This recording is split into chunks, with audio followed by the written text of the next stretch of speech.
The air inside the prestigious Galerie du Monde was a cocktail of old money, hushed reverence, and the sharp, anxious scent of high-stakes bidding.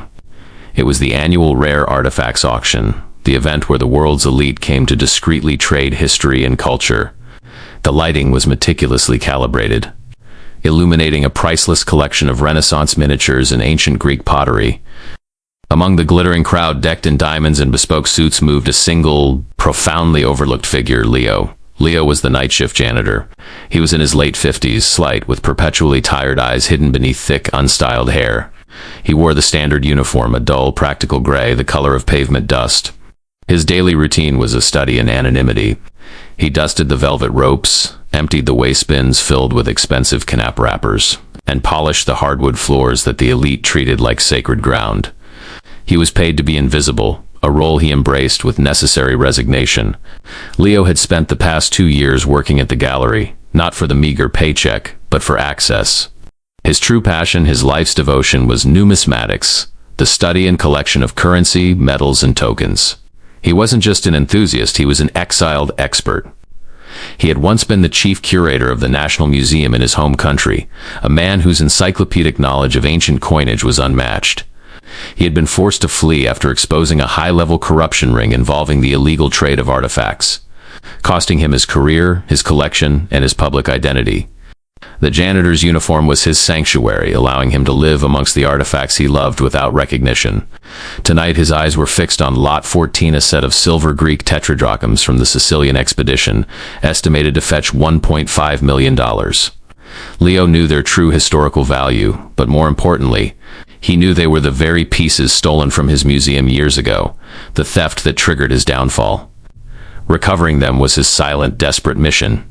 As he slowly pushed his cleaning cart past the velvet ropes near the main stage, one of the gallery's in-house security guards, a burly, overzealous man named Frank, stopped him with a heavy hand on the cart. "Hey, Pops, you're not good enough for this auction."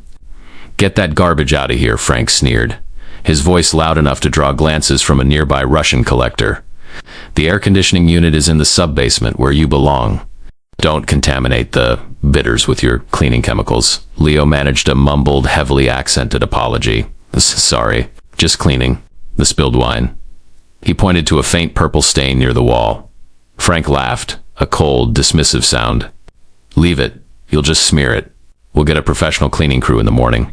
Your job is basic sanitation, not art restoration. Now move it." He gave the cart a dismissive shove. Leo, his face burning with humiliation, steered the cart back toward the service elevator. He looked at the floor, accepting the scorn, but his mind was already calculating. He didn't want the wine stain to set. It could damage the antique floor. Mike reveal number 1. As he turned, he briefly pulled out a small, unlabeled bottle from the cleaning caddy. It wasn't Windex. It was a highly specialized, pH-neutral organic solvent. He had meticulously synthesized himself, a technique he had once used to clean delicate, ancient metal coinage without damaging the patina. He briefly treated the stain, a professional instinct overriding his need for secrecy. He vanished into the service elevator, the mockery ringing in his ears. He had the money years of frugal living and the quiet sale of a few small, personally owned artifacts had accumulated enough to launch his plan, but the injustice of the scorn solidified his method. He wouldn't just buy the coins. He would buy the whole system of contempt. The humiliation of Frank, the security guard, fueled a cold, quiet anger in Leo. His hands, though skilled in cleaning, trembled with the injustice of being judged by his uniform. He knew the cost of Frank's disdain was measured in millions, the very coins he had been exiled over. Leo's backstory was one of profound trust and public betrayal. He wasn't just a curator. He was a globally respected numismatic forensics expert.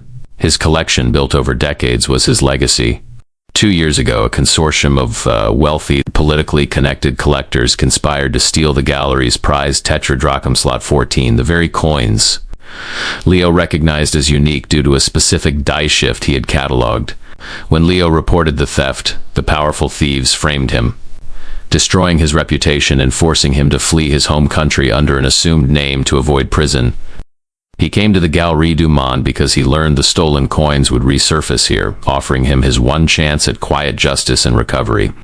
He had secured funds not through inheritance or stock, but through the highly discreet legal sale of his private collection's lesser pieces to a few trusted, anonymous buyers, creating a war chest of $20 million, all carefully managed in shell corporations to avoid detection.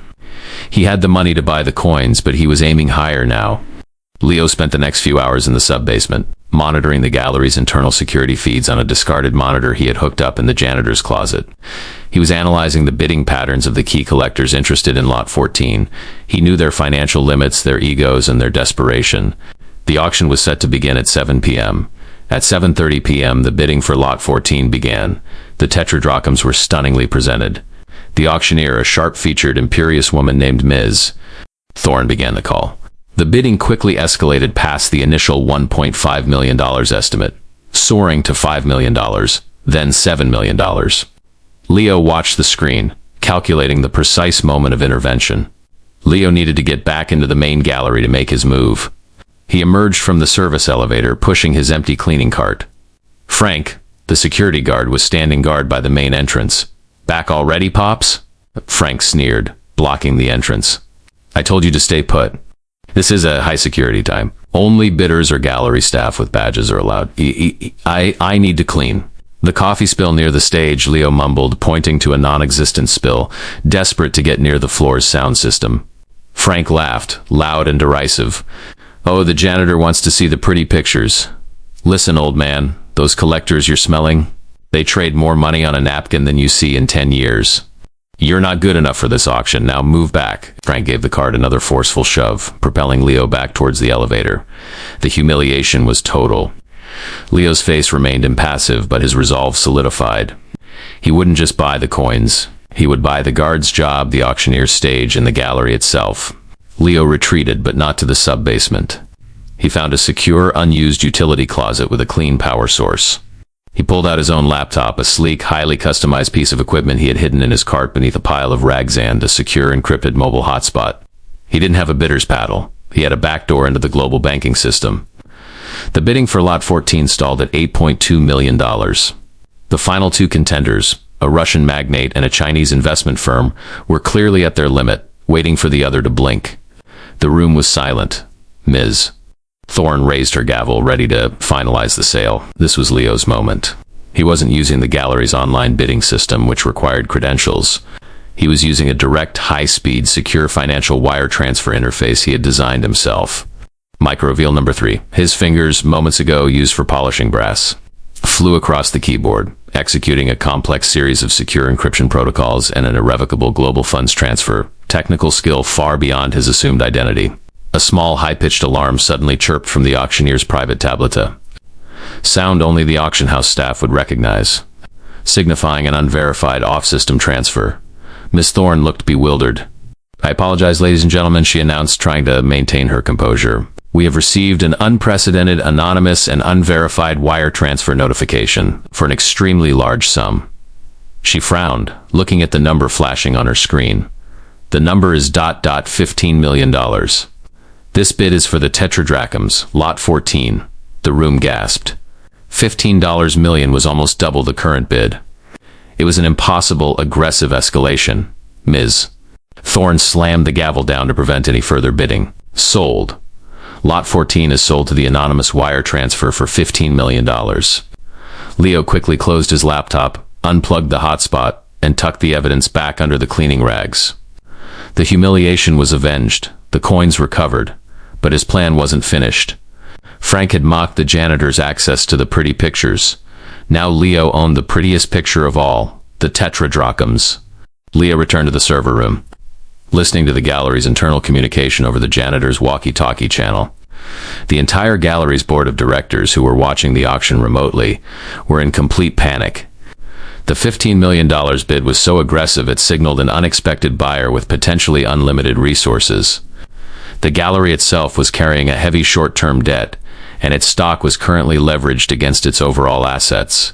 Leo, listening to their panicked conversations, heard the critical piece of information. The gallery's majority owner, a highly leveraged private equity fund, was quietly looking for an immediate total be-out before a major audit exposed their financial instability. The debt required a specific cash injection by midnight tonight to avert a total collapse. Leo realized the material revenge could be monumental. He hadn't just secured the coins. He had exposed the entire gallery's financial vulnerability. He walked out of the server room, pushing his cart toward the main gallery. He had enough cash remaining, just over $11 million, to buy the entire gallery's outstanding shares and retire its critical debt. He pushed the cart toward the main gallery's main floor, passing the stunned Frank, who was now guarding the newly acquired coins. Leo looked at the guard, whose face was pale with confusion and frustration. Leo was about to trade his mop for the boardroom. The air in the Galerie du Monde was electric with post-auction shock. The silent, tense realization that a mysterious buyer had just dominated the proceedings. Frank, the security guard, stood rigidly by the newly acquired $15 million tetradrachms, completely unaware that the anonymous buyer had just walked past him with a mop and bucket. Leo pushed his cleaning cart with agonizing slowness, his mind racing through the final stages of the complex financial maneuver. He knew he had minutes before the gallery's panicked board finalized their next move. He reached the exclusive mezzanine floor, where the gallery's private offices and the auction control room were located. He found Miss Thorne, the auctioneer, and the gallery's director, Mr. Silas, huddled over a desk, their faces tight with fear and frantic deliberation. They were on a conference call with the board's chairman, desperately trying to understand the aggressive $15 million wire transfer. "We need to identify this buyer immediately," Mr. Silas hissed into the phone. "This aggressive bid signals a hostile maneuver. Our debt window closes in 4 hours. If we can't confirm the buyer's intentions, we are exposed." Miss Thorne, who had initially been imperious, was now visibly shaking. "The wire is clean, untraceable, and irrevocable. We have the $15 million. But who is sending an additional wire notification right now?" She pointed to her tablet, which was blinking with a new notification. A second, smaller wire transfer attempting to initiate. Leo quietly stood by the door, pushing his cart slightly closer to the panicked executives. He spoke softly, his heavily accented English slow and halting, deliberately resuming his janitor persona. "Excuse, sirs, ladies. Need clean, this carpet. A spilled coffee." Mr. Silas, distracted and desperate, waved him away dismissively. "Get out. We are handling a major crisis. We need to stop this second wire transfer. It's unverified." "Second wire." "From me," Leo murmured, his voice barely audible above the frantic discussion. Mr. Silas and Miss Thorne froze, turning slowly to face the janitor in the soiled gray jumpsuit. They stared at him as if he were an apparition. "What did you say?" "It's Mr. Silas asked, his voice laced with bewildered contempt. "Are you joking? Get back to the sub-basement before I call security." "Not joke," Leo replied, maintaining his calm. He stepped away from his cart, allowing the cleaning supplies to fall away, revealing the concealed, customized laptop beneath. He tapped the execute key. Simultaneously, the boardroom's conference speaker screamed, "The second wire just cleared. $11 million. Total acquisition. The entire outstanding debt is retired. Who is buying us?" Leo walked to the desk, his bearing instantly changing from the subservient janitor to the commanding expert. His accent vanished, replaced by the crisp, authoritative tone of a former museum director. "The second wire is for the majority outstanding shares, Mr. Silas. I have just retired your short-term debt and acquired controlling interest in the Galerie du Monde. Total transaction, $26 million. I didn't want the wine stain to set. And I didn't want the corruption that stole my coins to linger. The revelation, the seamless transition from janitor to owner, was a physical shock to Silas and Thorne. Silas collapsed into his chair. You bought the gallery? The janitor?" Leo pulled a small laminated identification card from his pocket. Not the janitor ID, but his old official museum curator ID. He placed it on the desk next to the crumpled auction papers. "My name is Dr. Leonid Volkova. 2 years ago, I was exiled from my country for exposing the theft of Lot 14, the very coins I just purchased anonymously. I came here, took this job, and waited for my chance to recover them and dismantle the system that betrayed me. You see, Mr. Silas, you mocked me for my clothes, and your security guard mocked me for smelling of chemicals. But I knew your financial structure, I knew your market vulnerabilities, and I knew your corruption. I bought the coins, and then I bought the contempt that sold them. Effective immediately, the board is dissolved, and I am the new director." Miss Thorne, the auctioneer, tried to recover her professional dignity. Dr. Volkova, this is incredible, but who approved the acquisition? Our shareholders, the majority shareholder, was a highly leveraged private equity fund. Desperate for liquidity before the audit, Leo interrupted, citing the precise financial detail. I intercepted their final desperation call. I bought them out entirely using an irrevocable secured wire. The paperwork is processing now. Check your terminal. The gallery is mine. Leo turned, looking directly at the security camera for the entire floor, knowing Frank would be watching. He issued his first command as the owner of the Galerie du Monde, his voice resonating with silent power. Miss Thorne, you are retained, but your priorities have changed. Your first duty is to locate security guard Frank and inform him that he is immediately fired for gross disrespect of staff and the new owner. He is to report to the sub-basement where his locker is, and be escorted from the premises. The justice was swift, brutal, and utterly satisfying. The janitor had not just bought the art. He had bought the system that mocked him, destroying the career of the man who embodied that system.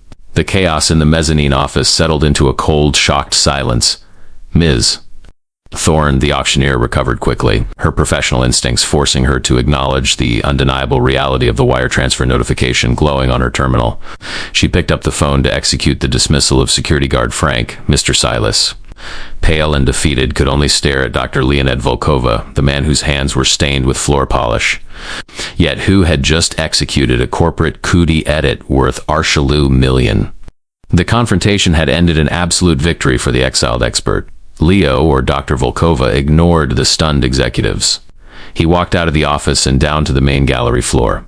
He passed Frank, who was now being quietly but firmly escorted toward the service elevator by another guard. Frank looked utterly bewildered, his eyes wide with confusion. He saw Leo, the janitor, standing by the Lot 14 display. Frank hesitated, attempting a final reflexive sneer. Before Frank could speak, Leo simply lifted his hand and pointed not at the floor, but at the guard's badge, a subtle gesture that spoke volumes. Frank's face fell as he realized the janitor knew his power was gone. He was gone, dismissed by the man he had scorned for smelling of chemicals. Leo walked to the display case housing the Greek silver tetradrachms. The coins were beautiful, perfectly preserved, and held immense historical weight, but to Leo, they were symbols of his past betrayal. He gently unlocked the case using the master key that Silas had been forced to surrender. He picked up the coins, feeling the cool, familiar weight of the ancient silver. This was the material revenge climax. Retrieving the stolen artifacts and simultaneously dismantling the system that protected their thieves. Leo gathered the remaining gallery staff, a mix of panicked administrators, curators, and security personnel. He stood before them, still wearing the janitor's gray uniform. My name's Dr. Leonid Volkova, he announced, his voice carrying the authority of his former life. I am the new owner and director. My first act is to retire all fraudulent debts and restore this gallery's integrity. He pointed to the tetradrachms in his hand. These coins were stolen. They were sold here with full knowledge of their provenance by corrupt interests. From this moment, the Galerie du Monde will be operated with absolute academic and ethical transparency. We will prioritize scholarship over profit. He then looked at the remaining security staff and cleaning crew, many of whom had seen Frank's cruelty. He issued his second command, effective immediately. The lowest paid members of staff, those in sanitation and maintenance, will receive a 50% increase in salary. They will be treated not as sanitation, but as custodians of culture, because a clean gallery is a professional gallery, and respect starts at the bottom. The staff, who had only ever experienced dismissal, erupted in a silent, grateful relief. Leo's final act of immediate redress was the most personal. He returned to the mezzanine and found Mr. Silas staring blankly at the acquisition papers. Mr. Silas, Leo said, his voice hard, you are not suited to run a gallery. Your last audit exposed deep vulnerabilities. You are dismissed. Silas protested weakly. But my expertise, the art market, Leo cut him off. I have the expertise. You have the ego. I will send you a severance package on the condition you never work in this sector again. The material revenge was complete. The janitor had bought the contemptuous system and purged its corrupt officials. The ensuing 12 months at the Galerie du Monde were marked by a cultural and financial renaissance. Under the leadership of Dr. Leonid Volkova, the gallery swiftly retired its crippling debt and underwent a radical overhaul. Leo used his $11 million surplus not for personal luxury, but to establish the Volkova Numismatic Ethics Foundation dedicated to tracing and repatriating illegally traded artifacts. He reclaimed his life's work, using the gallery as a platform for ethical research and scholarship. Leo shed the janitor's uniform but retained his humility. He wore simple, well-tailored clothes and spent his days not in the boardroom, but in the gallery's forensics lab, personally examining the provenance of incoming pieces. He was meticulous, quiet, and profoundly respected. The atmosphere changed from one of hushed avarice to one of genuine academic collaboration. Miss Thorne, the auctioneer, thrived under Leo's clear ethical standards, using her expertise to manage transparent, clean auctions that quickly attracted the world's most honest collectors. Alex, the young administrator who had quietly supported Leo, was promoted to Chief Operations Officer. The cleaning staff, now treated as valued members of the team, took immense pride in their work, ensuring the gallery was impeccable. Frank, the security guard, found himself struggling to find work, his aggressive conduct and firing from the prestigious Galerie du Monde following him. He was a symbol of the arrogance that Leo had surgically removed from the institution. Forced to confront the true meaning of value and respect, Mr. Silas attempted a short-lived career as an independent art consultant but quickly faded, his reputation for financial irresponsibility preceding him. 1 year later, Leo, now Dr. Volkova, stood in the gallery's newly opened Gallery of Recovered History, a wing dedicated to pieces successfully repatriated through the foundation. The centerpiece was the display case housing the silver tetradrachms. They were no longer viewed as Lot 14, an anonymous commodity, but as the precious national heritage they truly were. An older, highly distinguished academic visitor approached Leo, recognizing him immediately from his past life. "Dr. Volkova," the visitor said warmly, "you have achieved a miracle here. You have restored integrity to a poisoned field. How did you maintain your composure all those months, enduring the indignity?" Leo smiled, looking past the visitor, past the shimmering glass to the polished hardwood floor. He remembered Frank's scorn, the spilled wine, and the discarded coffee cups. "It was simple," Leo replied, his voice quiet, carrying the weight of his journey. "When you are constantly polishing, you learn that the real value of anything, whether it is a silver coin or a human soul, is rarely found on the surface. And the man who wields the mop sees the dirt the collectors are too arrogant to notice." He turned and walked toward his office, his steps light, no longer bearing the weight of anonymity. He was finally a curator of integrity, having traded the broom for the boardroom, and successfully executing a material revenge that restored his honor and the history he loved. Subscribe, like, and comment your location. Which famous stolen artifact do you think Dr. Volkova should focus on recovering next through his foundation?